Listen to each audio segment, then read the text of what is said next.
নমস্কার। এলাচ, লবঙ্গ ও কর্পূরের তিনটি ভীষণ উপকারী টোটকা। নাম্বার 1, ছোট সাদা কাপড়ের মধ্যে 5টি এলাচ ও 5টি কর্পূরের টুকরো নিয়ে বেঁধে একটি পুটলি করুন। রাত্রে শোবার সময় বালিশের তলায় রাখবেন। স্বামী স্ত্রীর মধ্যে লড়াই ঝগড়া কলহ হলে এই উপায়টি করে দেখুন, খুব ভালো ফল পাবেন।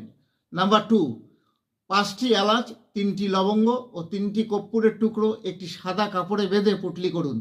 যখন আপনি গুরুত্বপূর্ণ কাজে যাবেন, ছেলেরা পকেটে রাখবেন, মেয়েরা পার্সের মধ্যে রাখবেন, কাজে অবশ্যই সফল হবেন। নাম্বার 3, যেসব ছেলে মেয়ে অত্যাধিক পড়াশোনা করছে অথচ ভালো রেজাল্ট করতে পারছে না, তারা সাদা কাপড়ে 4টি এলাচ ও 5টি লবঙ্গ একসাথে বেঁধে 2টি পুটলি করুন। একটি পড়ার টেবিলে রাখবেন, আরেকটি পকেটে রাখেন। এতে বুধ গ্রহ প্রসন্ন হয়, ভালো রেজাল্ট করতে পারবেন। পড়াশোনা পূর্ব দিক মুখ করে করলে ভালো ফল লাভ হয়।